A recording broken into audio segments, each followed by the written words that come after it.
referred to it once as marrow music. What did you mean by that? All the way to the bone, I mean, beyond the bone, right to the very center of the bone. That's, at its best, that music can do that. And also, these cats, they play deliberately just slightly under heart rate, which is, I think, 72 beats a minute.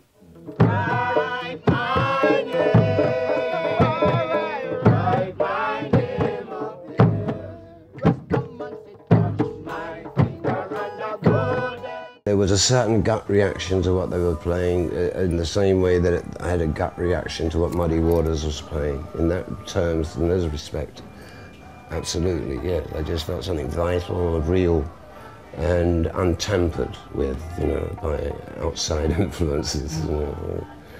And I felt that very much similar. I thought, hey, this is a new blues or an old blues, different way, a different blues, you know, and expressed in a different way, but it hit me the same way. And that's when I started to hook up with the Angels as they became known slowly. Then, I mean, they were just guys, you know. They happened to be Rastafarians, but what I really liked about the whole thing, that these were guys, you don't get it anymore, and with them pretty much gone. I'm sure there are places scattered over the earth where people still live like this, but what intrigued me was these guys would come down to fish for the day, do a bit of diving, a bit of wheeling and dealing, whatever. And then in the evening they'd go back to their village and sit around, smoke and play drums and chant. And no external influences and no big ideas about doing it, just what they did. And I thought that was, well, you know, not bad. And not a bad way of life. And as I listened more and more to what they were playing, you know, somehow it's got to be captured in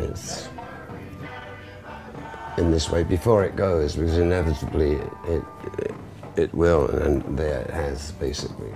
Come in, my little one, come in, my pretty one, come into my mother's house. Yes, house it is built on love. My father's house it is built on love. And at what point did they start coming to your home and you started recording those sessions? Well, it wasn't very long, actually. The day of honor was when they actually brought the drums down from the village and put them in my house. They'd never left the village before, these drums, you know. I mean, it was, so to bring them down, it was like also like an honor, you know. Like a gift, you know, from Jah, you know.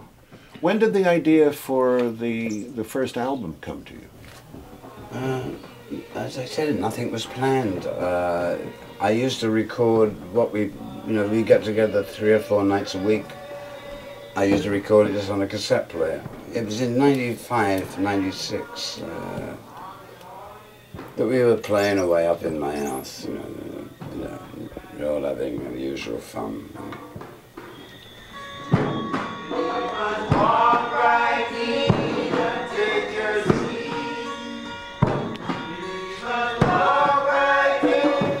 And there's a knock at the door, and I open it up, and there stands Rob Fraboni.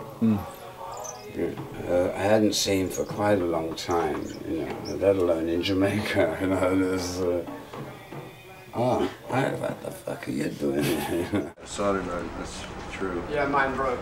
I know, well, I knew it got so much use around rusty. here. You're rusty, man. Yeah, that's more likely. Gone rusty. Victims of humidity. Well, the thing is that I don't want to. So he came in, he happened to be recording some stuff for the tourist board of Jamaica or something, and they had a mobile recording track. And it so happened that it was free for a few days. And because he heard the music and he wanted to, we could just put this down and it'd take us a couple of days, you know.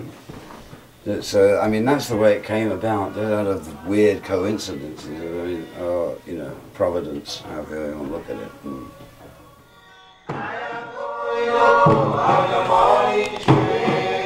His ideas to just, instead of pointing microphones at instruments, was to poke them around the room in 3 different places.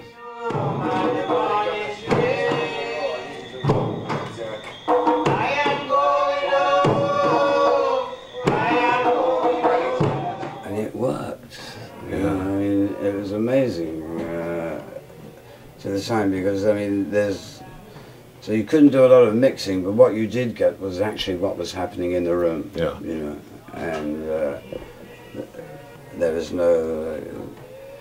You couldn't get artsy with the track or anything. It is what it is, and suddenly I realized that was the way I wanted to record this band.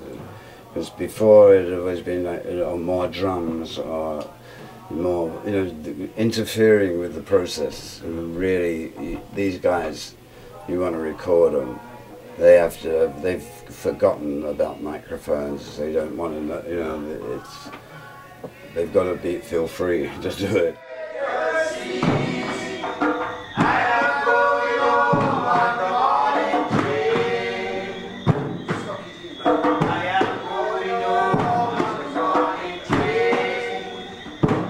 It's just people utilizing their own talents for no particular gain.